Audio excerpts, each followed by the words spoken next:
تو ہم گناہ کو ہنر سمجھتے ہیں، اب تو ہم گناہوں کو فیشن سمجھتے ہیں۔ احساس گناہ کیا ہے؟ اگر انسان گنہگار ہو اور احساس گناہ بھی ہو تو وہ ایک نہ ایک دن سدھر جاتا ہے، وہ ایک نہ ایک دن سنور جاتا ہے۔ ہمارے پاس احساس گناہ ختم ہو گیا۔ آئیے بتاؤں احساس گناہ کتنی قیمتی چیز ہے۔ رمضان شریف میں کھا رہے ہیں، پی رہے ہیں، بلکہ مسلمانوں کی ہوٹلیں بند ہے تو غیر مسلموں کی ہوٹلوں میں کھا رہے ہیں، چھپ چھپ کر گھروں میں کھا رہے ہیں۔ لوگوں سے چھپ کر کھانے والوں، جو تیرا کچھ نہیں بگاڑ سکتا تو اس انسان سے چھپ کر کے کھا رہا ہے۔ جو خدا تجھے سزا دے گا کیا تو اس کی نگاہوں سے بھی چھپ سکتا ہے؟ اور روزے بھی کیا روزے رہ گئے، اب تو روزے بھی رسم بن گئے۔ جو روزے رکھتے ہیں رمضان شریف میں ان کو روزہ رکھنے کی عادت ہے، وہ روزے کو عبادت نہیں سمجھتے۔ جو روزہ عادت بن جائے وہ نجات نہیں دلا سکتا، جو روزہ عبادت بن جائے وہ نجات دلا سکتا۔ ایک تو روزے کی عادت ہے اور ایک تو روزہ عبادت ہے۔ روزہ عادت اور عبادت میں فرق کیا ہے؟ عادت یہ سب نے رکھا ہم بھی رکھ لیں، یہ عادت ہے۔ نہ رکھیں گے تو کیا جواب دیں گے، یہ عادت ہے۔ نہ رکھیں گے تو لوگ تانا دیں گے، عادت ہے۔ پھر روزہ عبادت کیا ہے؟ روزہ عبادت یہ ہے کہ اللہ نے روزہ رکھنے کا حکم دیا ہے اور مصطفیٰ جان رحمت نے روزے کا حق یہ بتایا ہے اگر تو روزہ رکھے تو صرف بھوکا پیاسا نہ رہے بلکہ تیرا ہاتھ بھی روزے دار رہے، تیری زبان بھی روزے دار رہے، تیری آنکھ بھی روزے دار رہے، تیرا پیر بھی روزے دار رہے، تیرا کان بھی روزے دار رہے۔ کان روزے دار اس طرح کہ کان اللہ کے ممنوع کردہ چیزوں کو نہ سنے، ہاتھ روزے دار اس طرح ہاتھ اللہ کے منع کردہ کاموں کو نہ کرے، زبان روزے دار اس طرح کہ زبان اللہ کی ممنوع کردہ چیزوں کو ادا نہ کرے، پیر روزے دار اس طرح کہ پیر اس جگہ چل کر نہ جائے جہاں اللہ نے جانے سے منع کیا ہے۔ جب تو ان سارے اعضاء کو روزے دار بناتا ہے تو ایسے روزے کے معاملے میں میرا اللہ فرماتا ہے روزہ میرے لیے ہے اور میں ہی اس کی جزا ہوں۔ ہر عمل کی جزا جنت ہے، روزے کی جزا خدا کی ذات ہے۔ اسی لیے آقا فرماتے ہیں روزے دار کو دو خوشی ہے، ایک تو افطار کے وقت، دوسرا لقائے رحمان کے وقت، خدا کی زیارت کے وقت۔ صحابہ نے پوچھا آقا ہم اللہ کی زیارت کیسے کریں گے؟ آقا فرماتے ہیں جیسے تم آسمان پہ چاند دیکھتے ہو بلا تمثیل اسی طرح تم خدا کی زیارت کیا کرو گے۔ یہ روزے داروں کی شان ہے۔ آج کے روزے کیا ہے؟ جس میں جھگڑا، جس میں غیبت، جس میں چگلی، جس میں فساد۔ روزے کو عادت مت بناؤ، روزے کو عبادت بناؤ۔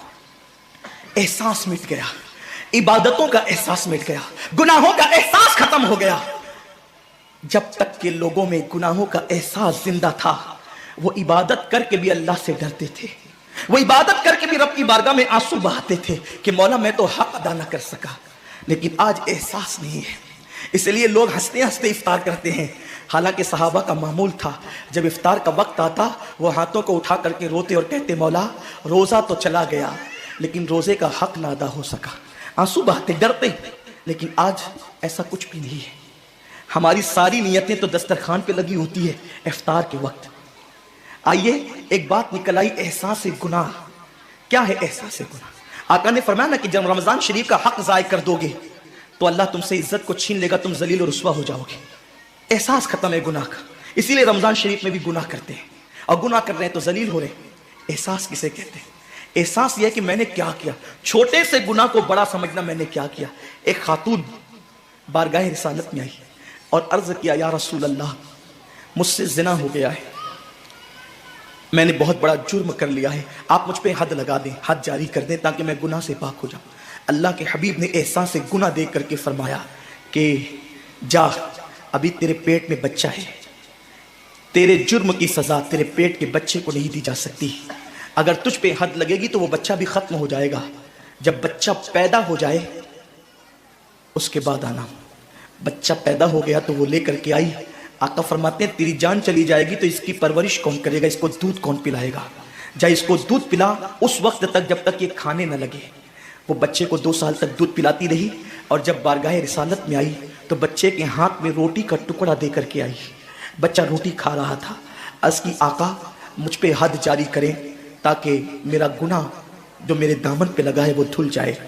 حضور نے 3 مرتبہ اس کو اپنے دروازے سے ٹالا، اگر کوئی دوسرا ہوتا اس کو ڈھیل دی جاتی تو وہ بھاگ جاتا، دوبارہ پلٹ کرنا آتا، لیکن احساس گناہ تھا، گناہ کا احساس تھا کہ یہاں گناہ مٹ جائے تاکہ وہاں جواب دینے سے بچ جاؤں۔ اس خاتون نے تیسری مرتبہ حاضری دی، حضور اب میرا بچہ روٹی کھانے لگا ہے، مجھ پہ حد لگا دے تاکہ میں پاک ہو جاؤں۔ اللہ کے حبیب نے فرمایا اللہ کی بندی، جب اللہ نے تیرے جرم پہ پردے ڈال دیے تھے تو تو نے اظہار جرم کیوں کیا؟ اب چونکہ تو جرم کا اظہار کر چکی ہے، اقبال گناہ کر چکی ہے، اب تجھ پہ حد لگائی جائے گی۔ اور اس کو سنگسار کر دیا گیا۔ جب وہ مر چکی اور اس کو دفن کر دیا گیا تو کسی نے کہا کتنی بدبخت تھی وہ عورت جس نے رسول پاک کے دور میں منہ کالا کیا۔ میرے نبی نے فرمایا تو اس کا گناہ دیکھتا ہے، تو اس کا احساس گناہ نہیں دیکھتا۔ اس نے ایسی توبہ کی ہے، اگر اس کی توبہ 70 جہنمیوں پہ تقسیم کی جاتی تو اللہ ان کو بھی جنت عطا فرما دیتا۔ آقا کریم صلی اللہ علیہ وسلم فرماتے ہیں جو رمضان شریف میں گناہ کبیرہ کرتے ہیں، اب گناہ کبیرہ کی بہت بڑی تعریف ہے، اس کو نہیں بیان کروں گا، لیکن جو گناہ کبیرہ بڑا گناہ کرتے ہیں، پہلی بات تو چونکہ میرا مسلک صوفیہ ہے، صوفیہ سے کسی نے پوچھا کہ گناہ بڑا کیا ہے؟ امام غزالی فرماتے ہیں نہ کوئی گناہ چھوٹا ہے نہ کوئی گناہ بڑا ہے، بات تو یہ ہے جس گناہ پر خدا تیری پکڑ کر لے وہی گناہ سب سے بڑا ہے، اور جس نیکی پر خدا تجھے بخش دے وہی نیکی سب سے بڑی ہے۔ کسی گناہ کو چھوٹا سمجھ کے مت کرو، پتہ نہیں وہ کس گناہ پہ ناراض ہو جائے۔ تو اللہ کے حبیب صلی اللہ علیہ وآلہ وسلم فرماتے ہیں جو رمضان شریف میں بڑا گناہ کبیرہ گناہ کرتے ہیں، سال بھر تک فرشتے اس پہ لعنت کرتے رہتے ہیں، اور اگر اسی سال اس کو موت آ جائے، اسی سال جس نے ماہ رمضان میں گناہ کبیرہ کیا تھا، اس نے بڑا گناہ کیا تھا۔ اب بڑے بڑے گناہوں کو گنایا گیا، مثال کے طور پر کسی عورت پر غلط نیت سے نظر ڈالنا یہ گناہ کبیرہ ہے، جھوٹی قسم کھانا یہ گناہ کبیرہ ہے، ناپ تول میں کمی کرنا یہ گناہ کبیرہ ہے، کسی کو دیکھ کر اس کا مذاق اڑا کے دل دکھانا یہ گناہ کبیرہ ہے، کسی کی امانت میں خیانت کرنا یہ گناہ کبیرہ ہے، ماں باپ کا دل دکھانا یہ گناہ کبیرہ ہے، کفر کرنا یہ گناہ کبیرہ ہے، بلکہ اکبر الکبائر ہے۔ 70 کی فہرست امام سیوطی نے گنائی ہے، اور پھر 70 کی فہرست گنانے کے بعد فرماتے ہیں 70 پر یعنی 1 2 3 4 والا 70 نہیں، بلکہ اللہ کے حبیب نے یہاں جو 70 فرمایا ہے یہ 70 گنتی والا 70 نہیں ہے، بلکہ کثرت بتانے کے لیے 70 ہے۔ جیسے کہ ہم کہتے ہیں نا میں نے تجھے 50 بار سمجھایا تو نہیں مانا، میں 100 بار تیرے گھر آیا تو نہیں ملا، تو اس کا مطلب یہ نہیں کہ 99 کے بعد 1 2 ملا کر کے آتا ہے وہ 100 نہیں، گنتی کا 100 نہیں، یہاں 100 بتانا کثرت بتانے کے لیے ہے، یہاں 50 کہنا کثرت بتانے کے لیے ہے۔ تو اللہ کے حبیب فرماتے ہیں 70 بڑے گناہ ہیں، یعنی اتنی طویل تعداد میں اتنی کثرت سے ہے بڑے گناہ کہ تم ان کو شمار نہیں کر سکتے، بس اتنا کہ جس گناہ پہ خدا ناراض ہو جائے وہ بڑا گناہ۔ تو جس نے رمضان شریف میں قصدن بڑا گناہ کیا، قصدن، نماز کو چھوڑنا بھی گناہ کبیرہ ہے، نماز کو ترک کرنا بھی گناہ کبیرہ ہے۔ میرے آقا صلی اللہ علیہ وسلم کے دیوانوں، کھیل کود میں وقت کو ضائع کرنا، وقت کا ضیاع، یہ بھی گناہ کبیرہ ہے۔ آقا فرماتے ہیں جس نے رمضان شریف میں گناہ کبیرہ کیا، اس رمضان سے لے کر آنے والے رمضان شریف تک فرشتے اس پہ لعنت کرتے ہیں۔ یہ لعنت کیا ہے؟ لعنت سمجھتے ہیں؟ لعنت کا مطلب یہ ہے جس پہ لعنت پڑی وہ ہمیشہ کے لیے اللہ کی رحمت سے دور ہو گیا۔ انسان کی لعنت کیا ہے؟ انسان کی لعنت ایک جانور پر، حضور علیہ الصلوۃ والتسلیم کسی صحابی کے جانور پر بیٹھے تھے، وہ دھیرے چل رہا تھا، کسی نے کہہ دیا کہ اس پہ لعنت ہو، یہ دھیرے چلتا ہے۔ حضور علیہ السلام نے اس جانور کے نیچے اتر کر فرمایا جس پہ لعنت کر دی گئی میں اس جانور پہ سواری نہیں کر سکتا۔ یہ ایک انسان کی لعنت کا اثر ہے، جس پہ معصوم فرشتے لعنت کرے اس کا انجام کیا ہوگا؟ وہ بھی 1 2 لعنت نہیں۔ رمضان شریف کو چھوٹا مت سمجھیے، 1 کے 70 پر آپ کی نظر ہے، گناہ نیکیوں کی کثرت پہ آپ کی نظر ہے، گناہوں کی تباہی پہ آپ کی نظر نہیں ہے۔ اللہ کے رسول صلی اللہ علیہ وسلم نے فرمایا جیسے ماہ رمضان شریف میں نیکیوں کا درجہ بڑھ جاتا ہے، ویسے ماہ رمضان شریف میں گناہوں کا بھی معاملہ بڑھ جاتا ہے۔ یعنی اگر رمضان شریف میں تم 1 گناہ کرو گے تو اور دنوں کے اندر جو گناہ کرتے تھے اب اس گناہ سے زیادہ تمہیں عذاب دیا جائے گا، کیونکہ آپ نے ماہ رمضان کی حرمت کو پامال کیا ہے، آپ نے ماہ رمضان شریف کی عزت کو پامال کیا ہے۔ تو سوچو انسان کی لعنت پڑے، یہ حال ہے۔ تو جس پہ فرشتوں کی، وہ بھی 1 2 نہیں، پورے سال تک فرشتے لعنت کرتے ہیں۔ اور اللہ کے نبی صادق و مصدوق نبی نے فرمایا کہ اگر وہ اسی سال رمضان شریف آنے سے پہلے مر جائے تو اس کے پاس کوئی نیکی نہیں ہوگی جو اس کو جہنم کی آگ سے بچا سکے، اور اس کا ٹھکانہ تو جہنم ہی ہوگا۔ خدا کے لیے اپنے حال پہ رحم کرو، اپنے آپ کو جہنم کا ایندھن مت بناؤ۔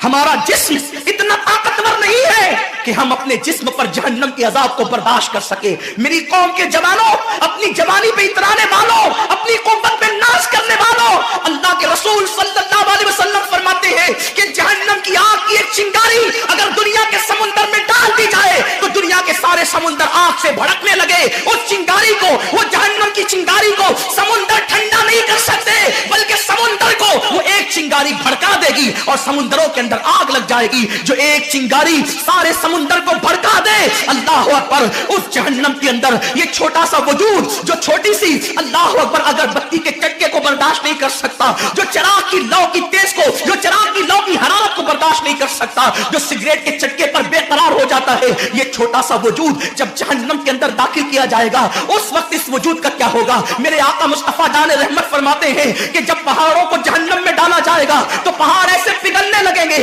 جیسے نمک کو پانی میں ڈالنے سے نمک پگھلنے لگتا ہے. میرے بھائیوں، خدا کے لیے اپنے حال پر رحم کرو، اپنے آپ کو جہنم کا ایندھن مت بناؤ. اللہ اکبر، تراویح کے وقت میں پیر پھیلا کر محلوں میں بیٹھنے والوں، روزوں کے وقت میں چھپ چھپا کر کھانے والوں، اللہ کی غیرت کو چیلنج مت کرو. اللہ کے حبیب نے فرما دیا کہ جو گناہ کبیرہ رمضان شریف میں کرے گا سال بھر فرشتوں کی لعنت ہوگی. آپ کہتے ہیں مسلمان کلمہ پڑھتا ہے، مسلمان نبی کا غلام ہے، مسلمان نبی پہ جان قربان کرنے کے لیے تیار ہے، اتنی مصیبتوں میں کیوں ہے، اتنی تکلیفوں میں کیوں ہے، کیوں تباہ ہو رہا ہے مسلمان؟ ارے جس پر فرشتے پوری سال لعنت کرے وہ قوم تباہ نہ ہوگی تو کیا ہوگا؟ اس قوم کے گھر نہ جلیں گے تو کیا ہوگا؟ اس قوم کی بیٹیوں کی آبرو نہ لوٹے گی تو کیا ہوگا؟ وہ قوم غربت کی چکی میں نہ پسے گی تو کیا ہوگا؟ آؤ سچی توبہ کر لو، توبہ کے دروازے کھلے ہوئے ہیں، اپنے گناہوں کا احساس کر لو، نادم ہو کر قدرت کی بارگاہ میں پلٹ جاؤ. میرا رب فرماتا ہے فَفِرُّوا إِلَى اللَّهِ، کہاں جا رہے ہو؟